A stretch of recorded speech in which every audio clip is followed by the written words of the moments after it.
Age doesn't matter. I started Jiu-Jitsu in my 40s.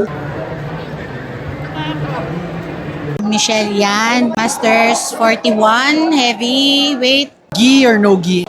Gi. I have more control. I feel safe pag naka-gi talaga. And what's your favorite competition move? Cross choke. Kasha. Could you walk us through ano yung nag-motivate sa inyo para mag-start kayo mag-compete?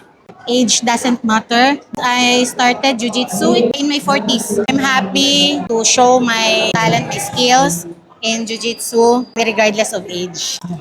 And what do you think helped you the most in preparing for this competition? My teammates in DefTac Davao, they are really motivated also to help us. Each and every one of us, all the competitors. What's your biggest advice to anyone that wants to start competing? Be first. Be first. Laging nauuna so that you can control the whole game. Shout out to my DefTac Davao family, especially to Coach Hamza Gandamra, DefTac Six Blades family, my family, friends in Davao, and all my teammates.